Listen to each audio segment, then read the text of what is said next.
Welcome to this session on India and the new geopolitics of technologies. This will be our last virtual Luncheon series for this year, dedicated to the future of India-China relation. The topic that we will address today is of the utmost importance, not just for India, but also for Europe and the future of the bilateral relationship. India has indeed ambition to become an important player in emerging technologies in the coming decade. And this is both for domestic reasons, essentially the need to further its economic development, but also because technologies are a crucial element in the growing rivalry with China. For this reason, India is investing heavily in the multilateral institutions such as the Quad, such as the Indo-Pacific Economic Forum, which was announced recently by the US president. And all of those structures have technology and supply chain resilience at the very core of their ambitions. How this will play out is exactly what we will discuss today. And for this, we could have dreamed of no better speaker than Pramit Pal Chaudhuri, who is currently a senior columnist and former foreign editor with the Hindustan Times, which he joined in 2000. But Pramit Pal Chaudhuri is a man of many hats. He has served 2 terms on the National Security Advisory Board to the Prime Minister of India from 2011 to 2015. And he is a very demanded advisor for many US-based and others consultancies. And I'm just mentioning here the Rodion Group, Bauer Group Asia, and Eurasia Group. He's also a known think tanker. He is a member of the Ananta Aspen Center and a delegate for many of India strategic dialogue with countries such as China, Israel, South Korea, and so on and so forth. So without further ado, let me just hand over the floor to Pramit Pal Chaudhuri. Pramit, the floor is yours, and we'll listen to you. Thank you, Frederick. So I will begin by looking at 3 different strands of Indian policy, going back over roughly the past decade, which are now merging or have merged together to define its strategic technology policy. The first one has been a long-standing Indian desire to be a major manufacturing center, but increasingly a manufacturing sector in high technology products. India's one of the fastest growing imports on India's trade balance is now electronics and has been for a while. Earlier attempts at developing, should we say, import substitution policies, for example, for mobile phones, failed. And in 2020, the government, partly following a group of internal domestic economic reforms, like reducing corporate taxes, introducing a nationwide general service, goods and service tax, and better logistics structures, introduced what it called a production linked incentive scheme. This PLI scheme, in effect, derived from a belief on the basis of a number of studies that India had become almost competitive, almost at the same level as Vietnam in terms of competitiveness in electronics manufacturing, though still a little bit behind China. But if you added geopolitical risk and then gave a small cash incentive of about 3 to 6% of production cost, India became effectively somewhere between Vietnam and China in terms of electronics. So you started to see India launch this program. And in fact, it's now spread to 13 different economic sectors, including everything from auto components to semiconductor chips and so on. I won't go into the details, but I think I'll just lay out some of the benefits of what are the results of this. Apple, for example, the world's biggest electronics firm, had committed to export $400 billion worth of its products from India by 2025. pandemic, I think, has pushed that back a little, but it's still planning to do something similar. It's adopted effectively a China plus plus strategy. In other words, they will remain in China, but under pressure from the US and because of the geopolitical trends that they can see on the technology front, they've concluded they must have alternative places to manufacture their and assemble their cell phones in particular, but even other things like their iPods and so on. So you've seen a lot of their Taiwanese component and assembly companies move to India in recent years and begun manufacturing here. So this will mean India will go, so already when I've talked to some of those manufacturers, they said India's value addition for these cell phones has probably increased from originally about 10 or 12% to about 25% today.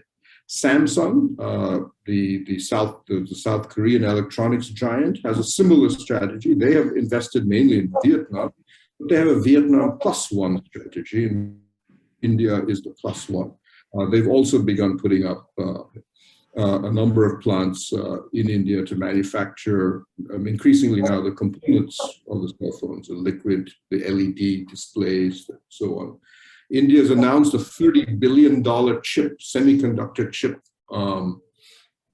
program in which some of that money comes from the Indian government, but most of it will come from private companies themselves.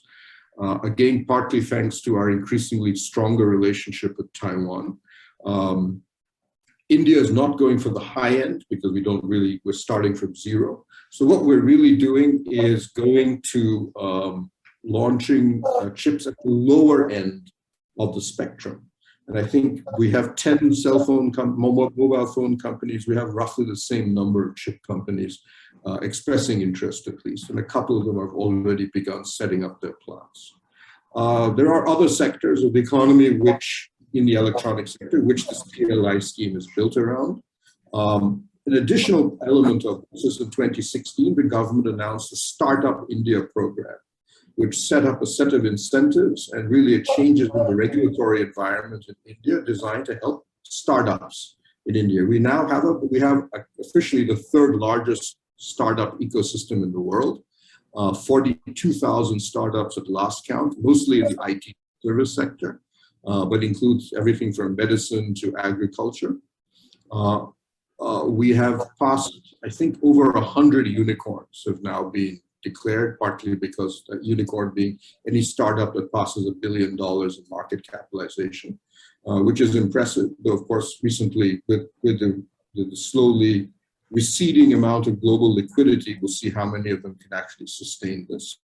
But it's part of another element of what India is doing. And of course, this fits in with a larger program of building a digital economy built around India's national biometric system, one which I think France plans to introduce as well as various other digital governance programs, which generate a huge amount of data, which can then be commercialized and used by this start. So India's government has announced that it wants to be a $5 trillion economy sometime by 2030 or 2027, depending on what speech they're giving. But $1 trillion of that dollars, 20% of that economy is they want that to be digital, and $300 billion of that digital they want to be in electronics manufacturing, design, and so on. So that's the high-tech manufacturing program that the Indian government has been doing. The second element, a second policy strand, which is merging with this high-tech manufacturing, has been the increasing concerns about China and Chinese investment in the Indian economy. Up till about 2020, I would argue, or 2019, the Indian government was concerned about Chinese investment, but did not see Chinese investment as being any more onerous than, let's say, American investment. There was a very large industry lobby that pushed very hard to keep Chinese investment, especially in telecom infrastructure, arguing they kept prices down. But a couple of trends, I think, caught our security system definitely began to get nervous. 2014 onward, we saw a huge surge in Chinese investments in those same startups that I mentioned earlier. Chinese investments in Indian startups in 2014, 2017, 2018 passed the $1 billion mark each year. And by 2020, 18 out of the first 30 Indian unicorns were basically backed by Chinese investors, notably Alibaba and Tencent. So the government began to be nervous, not only because telecom hardware in India became almost completely Huawei and ZTE, but even in the startup culture that they were encouraging, they were seeing a huge Chinese presence. But even all the way till 2019, I remember a deputy national security advisor saying that he didn't see why Huawei should be singled out as a security concern in India. And the telecom secretary, the senior most bureaucrat, said that Huawei would be allowed to be part of the 5G telecom trials in India. Then in 2020, in April, the Chinese central bank, not just a Chinese private bank, but the central bank of China, picked up a 1% stake in India's largest private bank, HDFC. Which triggered another battle within the government, that this was now a sign of China moving into territory that they had never seen China do before. And it was the central bank, not just any old Chinese investment equity firm, but the central bank of China picking up a stake in India's biggest private bank. That led to what was called Press Note 3, a directive issued by the government that said any country that bordered any investment that from a country that bordered India would have to go through a special national security screening process. It was controversial at that point, but it led to the government deciding a set of Chinese apps would be banned. Over 50 of them were banned, including TikTok, the small short video app. Partly it was deliberately targeted because of some issues regarding its close ties with what India saw as close ties with the Beijing leadership. But in any case, this all became irrelevant because in 2020, in June, the debate became relevant because in June, Indian and Chinese soldiers clashed in Galwan Valley. 20 Indian soldiers died and an unknown amount of Chinese soldiers died. After that, there was simply no debate left. The industry lobby that had pushed for China and even the economic ministries lost the argument in effect, and the government began to roll out pretty savage, I would argue, policies designed to purge the Indian economy as much as possible of a Chinese presence. Over 150 Chinese digital apps and so on have been banned so far, though they keep coming back in different forms. India then in 2021 began moving against foreign firms investing in India, which had over a 24% Chinese ownership.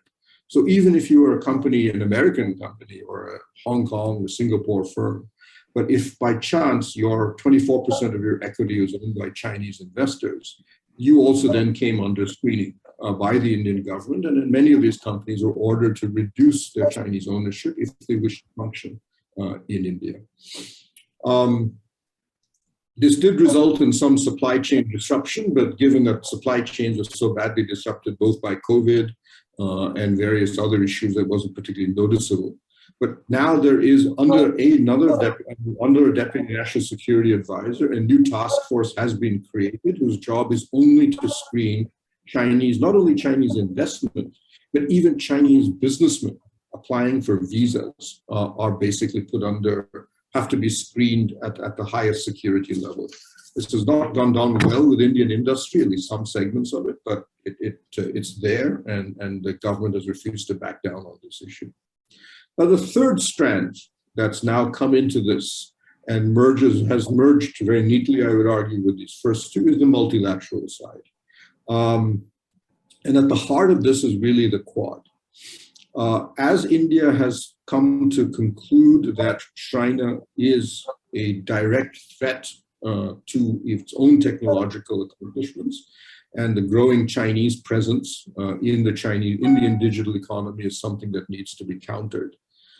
It began to look for options or allies, if you wish, to help it, because it knew it was not incapable of fighting this on its own.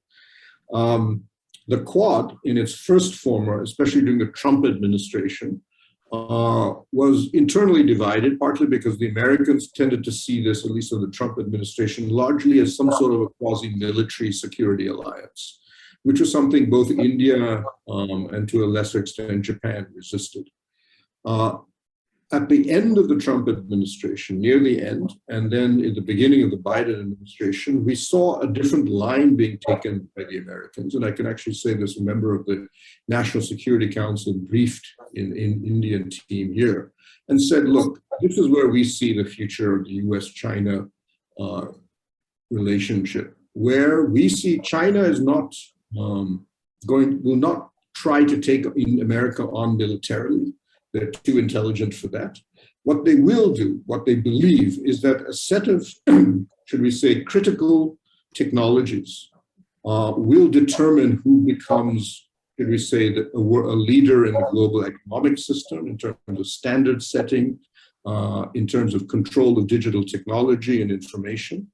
And whoever dominates those technologies essentially will become the next global hegemon, or whatever you want to, whatever term you wish to use. And these include things like artificial intelligence, green hydrogen, quantum computing, and so on. There's a long list of these technologies. So they saw, we see China, the decoupling that you're seeing is not just America recognizing that, they're getting less and less benefit from working with China. It's also China, the Chinese government, beginning the process of breaking away and trying to make sure that they can master these technologies by themselves, at best with one or two other countries, especially some European countries. So you could see the Quad foreign ministers meeting between 2017, 2019, a lot of concern about China, but no real agreement on tactics or really anything going on. And then you see in the first attempts in March 2020 and May 2020, two meetings are held by the Quad, virtual meetings, which incorporate New Zealand, Korea, and Vietnam in the first one, and then later Brazil and Israel in the second. I remember asking the Indian government, I said, why Brazil and Israel? And they said, because in this increasingly it's going to, the discussion is now focusing on strategic technology. And these are countries that are important to some elements of that, largely because of the pandemic. A lot of the focus is on medical devices and vaccines and pharmaceuticals. But it was the beginning of a process that eventually reaches its point at 2021 when the Quad hold their first summit level meeting under Biden. Biden calls it, and you saw an explosion of working groups being announced, technical working groups on technology. Last count, I believe there are over 20 of them in emerging technologies. Some of them are now under a climate working group that are about green hydrogen, green shipping, batteries, electrical mobility, and so on. At this point, India really saw that this was an opportunity because here you had the United States and Japan, to a lesser extent Australia, making it clear that they wanted to develop supply chains that were at least an alternative to the supply chains that existed in China. They needed partners and were prepared to invest or help those partners in specific technologies where they felt they were in competition with China. And these included, I told you, the strategic technologies I've mentioned earlier. It also merged with another Japanese-led initiative, which was the Supply Chain Resilience Initiative, which was very similar in its idea of developing an alternative to China in terms of supply chains. That has essentially been merged in with the Quad's infrastructure programs. And this technology coalition policy. But one of the key elements, and this is why the Quad does not mention China and why it does not, it keeps insisting it is not a balanced power concept or hostile to any country, is that the technology requires other countries to join as well. You cannot do semiconductor chips without Taiwan, without South Korea. You cannot do green hydrogen without many European countries, including France. You can't do quantum computing without some of the Nordic countries. You can't do a lot of these technologies without other countries agreeing to at least partially align themselves with what the Quad is doing. The only country not welcome is China. I mean, lesser extent Russia as well, but Russia doesn't really not a technology player in most of these anyway. So we now see, so India sees an opportunity to merge its manufacturing ambitions in high technology, its desire to throw out the Chinese or reduce the Chinese footprint to just non-critical sectors of the economy, and then have a Quad that in effect you have governments trying to figure out how to align a lot of those supply chains or bring them out of China and find alternatives. And especially given costs, labor costs, and India's capacities in software and pharmaceuticals, India is hoping that a large portion of those supply chains will come to India. And I think that's to some degree already happening. So let's look, and then India's also gone into a number of bilateral technology relationships or plurilateral ones that are independent of the Quad. It has launched this, this doesn't really have a name yet, but it's either called the Western Quad or sometimes ITU2, which is with Israel, the United Arab Emirates, the US, and India, which is a connectivity, trade, and technology understanding that's built around the UAE as the technology hub, but ties in Israel's considerable technology capacities. It has a roadmap with the UK, which is very specifically focused on pharmaceutical development. And that was a deliberate choice by the Indian government, reflecting Indian pharmaceuticals' long-standing relationship with UK pharma companies. It has a Nordic, now it's held, I think, the second Nordic summit. Again, the Nordic countries are particularly important in green technologies. And recently, of course, we had the Trade and Technology Commission with the EU, which is designed to institutionalize a technology relationship with the European Union, which had struggled in the past, because when I've talked to EU diplomats, they said we would often announce many things after a summit, but because of a lack of an institutional body, it often died out after a couple of years, or even sometimes within a few months. And so that has to now be built. And of course, the TTC is a lot, as far as I know, the EU only has one other one, which is with the United States. But there the focus again is on green energy and software and so on. So let me just end with a quick summary. You know, we have a huge number of agreements with Japan, and now we have increasingly a lot of negotiations with Taiwan. And the Quad, I think the latest development is we've had quietly feelers from South Korea saying, can we join the Quad? The new Yoon government, as he told the Quad, Yoon in fact wanted to come to the last Quad prime ministerial meeting and was basically told we're not quite ready for that because I don't think the Quad was ready. At least Japan was not ready for a South Korean presence. But that's very important because South Korea, as many of you will know, is after Japan, or in many ways equal to Japan as Asia's premier technology nation. So where are we sitting right now as far as India is concerned? So the next step to the supply chain policy and the manufacturing export base that they're trying to build is a trade policy. Apple or Samsung will have to export at least 2/3 of their products to make it sensible to live in India, work in India. So that's why you see India now trying to develop a trade FTA, first with the UAE, but expand it to the Gulf Cooperation Council, because the Persian Gulf is technically India's largest trading partner. The second largest trading partner is the European Union. So that's one of the reasons we've just relaunched, after a 9-year gap, its FTA conversations with the EU.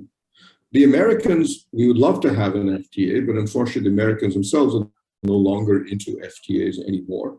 But what they have done, and it began actually under the Trump administration. Trump administration, Lighthizer, the then US trade representative, had told India, you know, the future is not about tariffs and so on. The future is about digital standards and supply chains. Can we have a conversation about that? And in fact, in the last year of the Trump administration, 2 meetings had been scheduled in April to begin a digital dialogue with the United States, between India and the United States. But then the pandemic hit and it was obviously called off. In effect, the IPEF, the Indo-Pacific Economic Framework, picks up a large chunk of what we had begun with the Trump, or begun to talk about with the Trump administration, and has now been expanded into a larger framework by the US. A lot of that IPEF was done in consultation with the Quad members, including India. And India in particular finds the clean energy part, the digital standards element, and the supply chain element to be the key elements that it will try to align with, which it finds favorable. There are bits of others, we'll see how they work out. How are the Quad, so the trade policy of India is now beginning to open up, ironically, given India's long-standing protectionist instincts, because it feels it is now becoming competitive in manufacturing. It sees it as one basic element of its trade policy. We will not join any FTA that gives China access to the Indian market, which is why they walked out of RCEP, and will not join CPTPP either, because they fear China will join it at some point. And all of the new FTAs have very tight rules of origin because of our concerns about Chinese trade products coming through. But where are the Quad working groups going? Now, we don't know because it's been relatively secretive so far. They haven't really come out. And there's been, we get glimpses of it. Green hydrogen was stuck because of Australia basically blocking a lot of it under the Morrison government.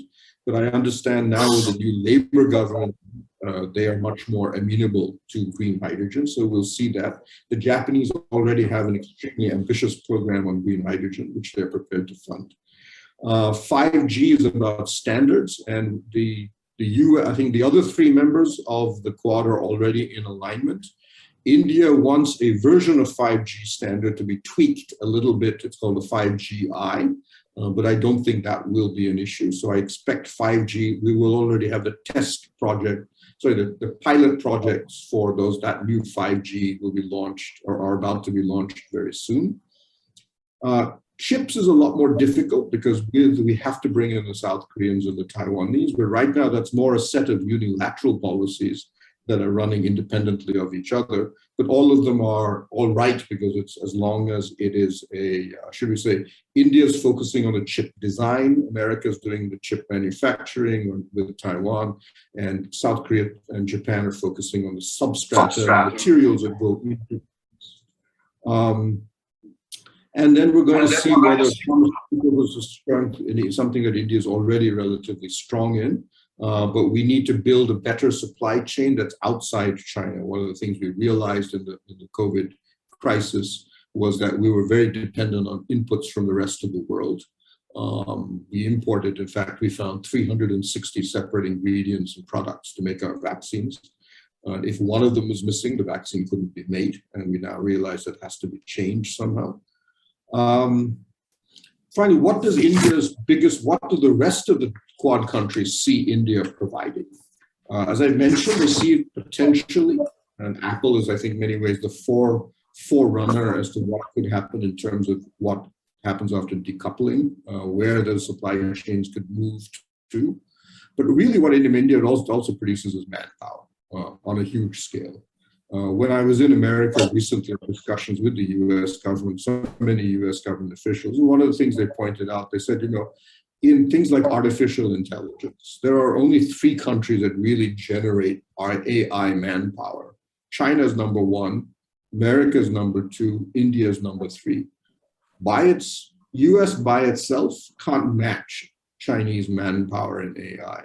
With India, America can more than match China. In fact, 30% of America's present AI manpower are Indians who come to the United States. This is replicated across the board in so many technologies now in America that they're saying that even without a government-to-government agreement, it is effectively already an Indo-US manpower agreement on almost all the cutting-edge technologies. And since Chinese and China itself are reluctant now increasingly to be part of, go to the United States to be part of this, this dependency is actually increasing. Obviously, India wants to go beyond that, but it recognizes that that's a longer term part, which is why the Quad has an economic, educational element to it. which will be expanded over time. So let me end there, Frederick, and see if you have any questions or comments. Thank you very much, Pramit. It was a very comprehensive presentation in a short time, and I'm sure there'll be a number of questions. I'd like to remind everybody that you can put all your questions in the Q&A box, and then we'll relay them to our guest of the day, Pramit Pal Chaudhuri. Pramit, I would like to ask you one thing. Could you elaborate a little bit on what you really expect from the Quad when it comes to supply chain resilience when it comes to technology? Of course, there have been a lot of talks. What can you reasonably expect from it, which would be significant from a very practical perspective? Where do things stand? I mean, explain to us how it actually works. So to some degree, I would argue the Quad is a rubric that's put on top of already existing or planned programs. In other words, it's not necessarily, the Quad is not necessary to the program, but it adds a nice layer to it. And it's important to realize, I remember I was talking to Shinzo Abe's diplomatic advisor. He says the Quad does not require, because of the structure that it is, informality of its structure, it does not require all 4 members to necessarily be part of this. So what the Quad does do, however, it's trying to do is coordinate what is often a 2-country, 3-country agreement. So let's look at some of where I think India is hoping to get is on the supply chain side. If we can replicate what we're starting to see in mobile phones, that large portion. So if we can take the value addition of a mobile phone in India to about 40 or 50%. That's more than what China gets when it manufactures a mobile phone today. So we do the design, we're already doing the design. We do a lot of the design on this, but if we can now bits and pieces of those components. The Quad, in effect, provides geopolitical, should we say, geopolitical security or assurance to large companies. So an Apple will often go to the State Department and say, look, we'd like to build a plant in India. Is that all right with you? Now it's quite the opposite. They're being told you should go to India because as a Quad member, this is an important country we have to deal with. When I was in Washington, I asked some State Department official, I said, you were very light with us on Ukraine. Why? He said, because our orders were don't rock the Quad.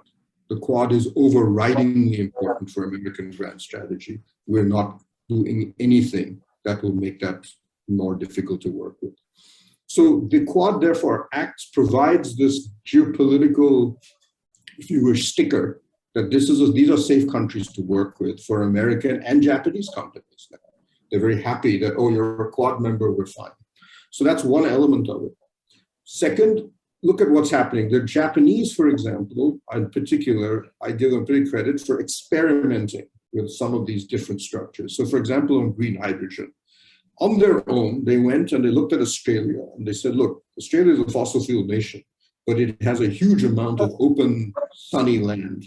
So they began a green ammonia project where they basically built huge solar projects, used that to create green hydrogen, and then sold that green ammonia that was produced, converted that to green ammonia, and then exported it in ships back to Japan.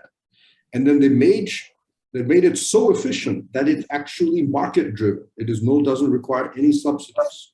Now they're taking that and going to the Quad and they're saying, we have a program here. We will now replicate this across all the Quad countries. America said, not interested because they have their own green hydrogen program, which is slightly different, or they will do natural gas with carbon storage. And they said, that's fine, but you 3 go ahead. So now the JBIC, the biggest the Japanese Overseas Development Agency bank, has come to India and said, we want to do what we did in Australia. So 3 of the 4 Quad countries will generate green hydrogen through this program.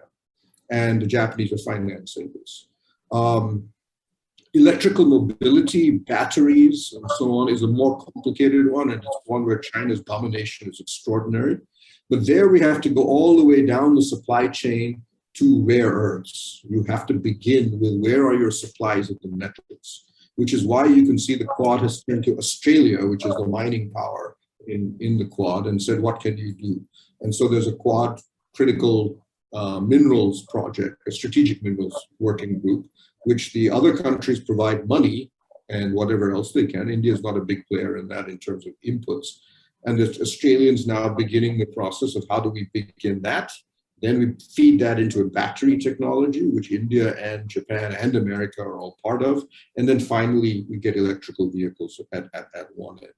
But again, the Quad, what it does do is it makes sure that the standards set among the four countries are aligned, so that even as corporations in these four countries do whatever they feel like in terms of market, they are keep in mind what the Quad has set. We're starting to do that now in space as well, and in secure software, which is important that, if you have software, these should really be aligned with each other in terms of the nature of their technology. And then we try to obviously get other countries to sign up for those same standards, but that's still, I think, a little while further to go.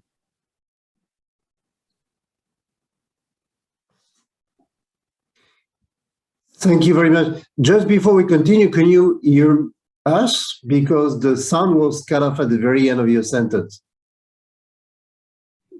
I'm sorry, which one? On which okay, part? No, you're fine. You're fine. I just wanted to check that the sound was okay. Let's turn now very quickly to the audience. I mean, we have a question from Ash to you. Do you really feel that in any way China is bothered with Quad, or are they insecure about it? I mean, how does the mechanism that you just described, the sort of political reassurance, affect China in practical ways? So China officially says it doesn't care about the Quad, but it also attacks the Quad every time the Quad does anything. I mean, it has any meeting, right. The Quad Chinese come out. So we assume, yes, that they are bothered by the Quad. But it's also noticeable, but I think the real tangible element of what China's reaction is you have to look at the investments they are making in the technologies we are talking about. They are so nervous, I gather, about the chips, because the semiconductor chips are crucial to everything. I mean, if Russia can't make a lot of its missiles now, it's because it doesn't have any idea how to make chips, which are coming out of only a handful of countries. China is now spending close to $30 billion a year trying to master chip technology, and so far not being very successful, because of its fear that if Taiwan, South Korea, Japan, the United States, and India, which each of them control a large portion of the supply chain for chip manufacturing, India is mainly in design, for example. We have 300,000 chip designers in India. They will, if that gets cut off, in electronics, you're dead without chips. You can make all the laptops you can, but there's not any chips in them, you're dead. So you can see China responding to, as each step of the Quad is taking place, they're investing more and more in trying to ensure that they have a certain degree of security on the possibility of the Quad beginning to cut off those supply chains at some time in the future. Not yet happening, but because both sides are still very dependent on each other for lots of little things. But you can see China's response on that is not pleasant. And if other countries begin to join, I mean, if South Korea is actually admitted, I don't think that's going to happen in a hurry, but if South Korea at least signs up with the working group that we have, I think they will be nervous, because that's the last major technology power of Asia to defect, if you wish, in the balance of power against them. Thank you. We do have a question for Mike Cano. Can you be more specific on what India want or expect from the EU and specific member state? And what can and should be the EU-India bilateral relation do, and what might better be coordinated with other initiatives, in particular the Quad or else? I mean, you can take one question and not necessarily the three, but could you start with the expectation from Europe, from the Indian side? So I think, as I said, the Quad will only work. The Quad members by themselves, outside of the fact that it's a sort of an accidental formation, do not represent in any way a domination of any of the technologies that are specified. So a lot of these technologies, Europe is a key player. Semiconductor chips, Netherlands, because of its domination of lithography fab machines, is absolutely essential in ensuring a supply chain that is ex-China. As I mentioned, the Nordic countries, nuclear energy is part of the Quad's technology working groups. France is a world leader in that area. Plus, Europe represents a market. So what eventually the Quad would like to do is to have European countries come and say, or the EU as a whole, come in and say, we would like to align our standards with the Quad. And as I said, India's and the Quad members are very clear. You don't have to say you're anti-Chinese, but you just have to say that you're prepared to align with the Quad on the unspoken desire not to allow China to dominate. It's not that China should be cut out of these technologies. China should dominate these technologies. And I can tell you, I gave a presentation to the Danish Prime Minister when she visited India on the Quad. And the Danish are good in some areas like quantum computing and green shipping. They're a shipping superpower. And she immediately said, well, for Denmark, aligning with the green shipping network of the Quad makes perfect sense. We're more than happy, but does ultimately you have to bring in China? And I said, I don't think that's a problem. But the Quad would like to set the standards for green shipping, given that China basically cheats like crazy on almost anything in shipping, especially fishing, illegal fishing. So as long as you're happy with that, I don't think that's a problem for India or for the Quad members. And so that's the more the merrier, as long as you understand that this is designed fundamentally to ensure that China does not set the rules for the 21st century. So Europe has to be brought in. It's simply too important for almost all of these technologies.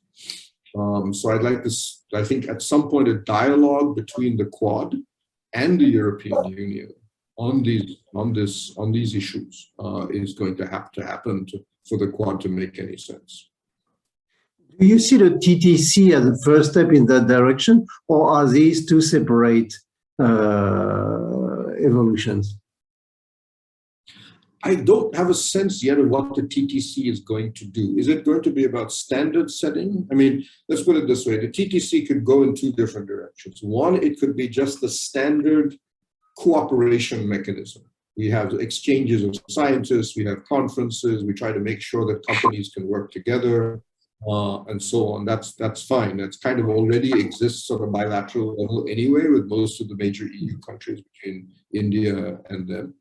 What we really would like, I think, for the TTC to really make some sense, though, in a strategic sense, is to say, India will say, look, in the Quad, we are talking about X, Y, and Z, about, let's say, 5G standards.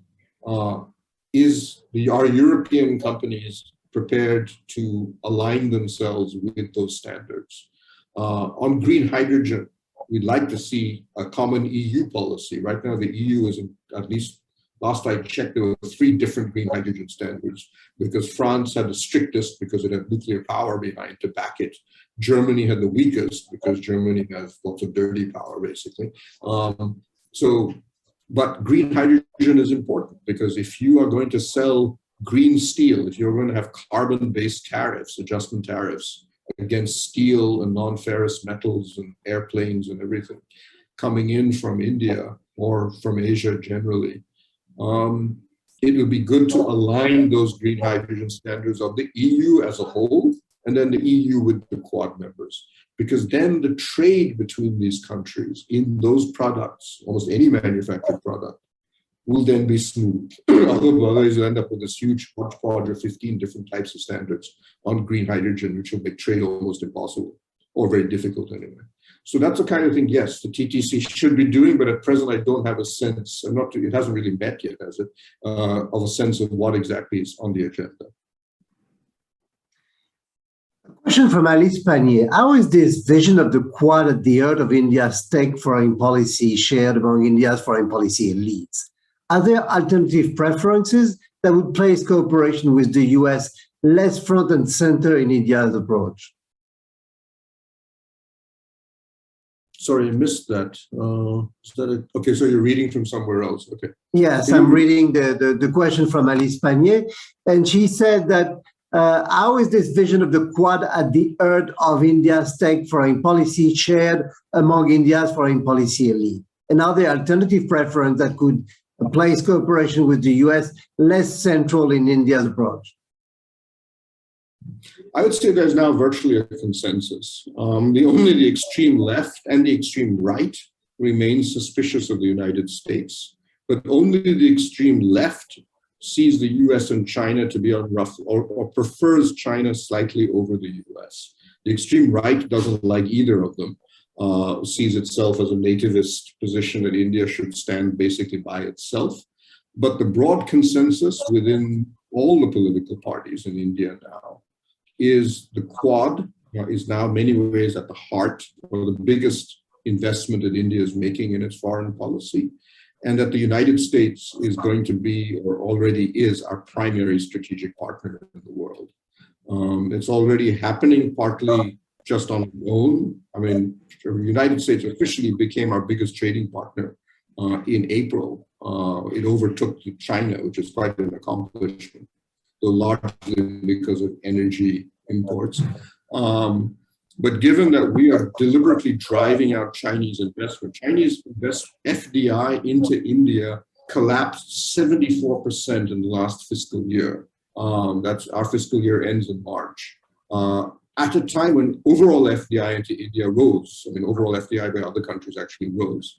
So, and that's not because China doesn't want to invest, it's because the Indian government is just literally harassing Chinese companies and saying, we don't want you here. I'm completely surprised that Chinese companies persist in trying to come in. But there is a deliberate, so if you're going to drive out the number 2 world economy of the world, then working with the number 1 and the number 3 and 4, Japan and the EU, automatically becomes much more important. But strategically now, I mean, militarily, we are now so much closer to the United States than I think we've ever been before, at least not since Kennedy's time. I can't really think of any real group in India that complains about the Quad. Definitely no opposition party has come out and said the Quad is a mistake. All the political parties, that's a consensus. There was a recent poll of young Indians by the Observer Research Foundation, and the bulk of Indians below, I think, 40, said that when asked what is India's most important multilateral organization, they said it's the Quad. A lot of them did not know what the non-aligned movement was. They were like, what is that? They'd almost forgotten. It's only people my age who remember that. Let me move to another aspect of this fascinating conversation, which is about the existing differences of interest. And we have a question from Pujabat who asks, is the competing vision between the US and the like-minded democratic countries on data sharing, for example, and information access, will impact the choices technology receiving countries in South and Southeast Asia? I mean, clearly, for example, on the data storage and so on, there are competing visions of what it should be in the US, in Europe, or in India. How do you intend to reconcile those visions into a coherent approach if you want to develop in the direction that you have indicated over your presentation? So right now, if you look at our data policies in India, but they're still in formation. The main data privacy and information bill has been pending in Parliament and has been rewritten, I don't know, about 12 times already. But the core of its data privacy elements are drawn from the European Union's policies. I think the GPRS policy is the core data privacy policy. But the broad Indian government's assumption is that the EU went too far in restricting commercialization of even anonymized data. Because as a consequence, the Indian government's view is that the EU has failed to produce any major technology companies in the data sphere in decades, which is why when you're dependent on Google and Amazon and so on because you don't have any European alternatives.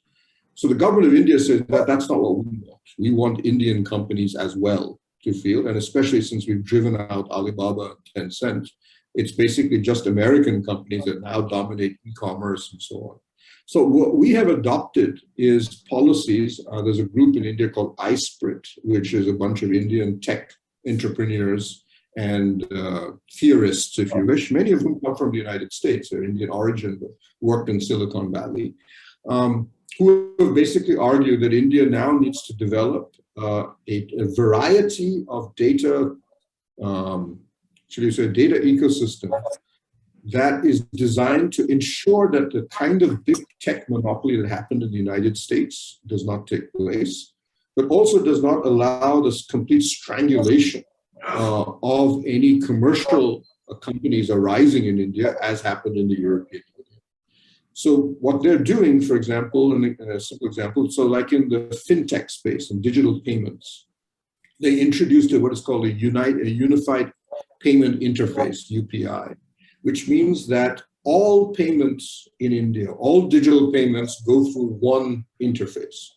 Now you can choose the company you want on the interface. You can say, I want this company or prefer that company. But no company, what you don't have is what is called app dependency. In other words, most people just download one app, one digital payments company, and say, that's good enough for me.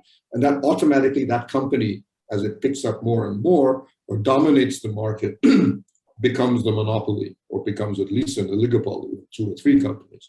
With the unified interface, anybody can launch a fintech company. I mean, obviously they go through a regulatory process, but nobody can dominate that field because everybody gets to choose on the basis of whatever they feel like, brand, algorithm, the same set of companies come up on the screen. I mean, all the companies appear.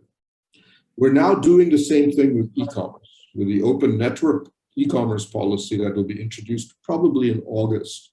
You'll have the same thing. Right now it's Amazon, Walmart, Tata, and Jio, that the 4 companies dominate e-commerce. Indian government said that's a monopoly or an oligopoly we don't want. So you're going to be able to, app domination will be destroyed, and you will have, again, one app that allows everybody to sell their products on it. So Frederick Grar can come to India and says, I have the Grar brand of clothes. I don't want to sell through Amazon. Grar.com will set up in India, and it will immediately be registered on that same app. And Frederick's famous sense of dress will then appear on the screen in India, and we will buy accordingly. So that's I love the idea. There you have it. This is your future, Frederick. So you will not be allowed, and they're planning to do this with almost every single digital economic sector. What's interesting is now the Biden administration, if you look at the legislation they want to pass, I don't know whether they'll pass it, his record in passing legislation is not great, is trying to do the same thing. They're now going into an anti-monopolistic thing. But India's game is to do that before the monopolies develop here. So in many ways, I'm not saying we're at the forefront of this, but we are picking up the best practices from Western countries. We're not practicing any practices from China, but we are practicing best practices. And a lot of that is designed to ensure that small and medium companies in India don't get cut out, or from any part of the world, don't get cut out of the Indian digital economy the way they were in the United States. But as I said, we don't want to go completely down the European path because we think that destroyed the digital sector in Europe. Time is running very fast, but let me ask you perhaps a last question. Some of us at least have been surprised that, well, at least on one level surprised that India joined the Indo-Pacific Economic Partnership. And we've been surprised why? Because India has been reluctant so far to adopt higher level standards. That was part of the reason why it was not even part of the negotiation on the TPP to start with. And now it's joining an agreement which has somehow the same exigencies from participating countries, but without even offering any compensation in the form of access to the US market, for example, and so on. So I'm fully aware that, of course, each of the pillars of the Indo-Pacific Economic Framework is joined on a strictly voluntary basis. But could you explain us the rationale of India joining this grouping beyond the political dimension of it, which is obvious to everyone?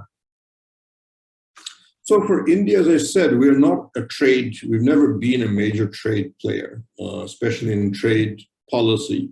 India's generally been not a very constructive member of the WTO, and it's been very reluctant to join multilateral or plurilateral agreements. Even before it had problems with China, but we never joined APEC, which is even a non-binding thing. So in many ways, as I said, partly because India is a little more confident now that it is capable of taking on or competing in at least some areas, and because a lot of its own big FDI foreign investments now require us to go out and secure market access or at least freeze tariffs in a certain way, we've begun to change. In the case of IPEF, however, what was, I think, good for India about it is that they weren't concerned about the trade promotion pillar, which is what America is one of the four pillars, because the view largely shared by the Americans, from my understanding in our negotiations with them, was that China is the biggest problem in the trade sphere. Tariffs don't matter that much. While India has theoretically very high tariffs, it doesn't actually enforce them very much.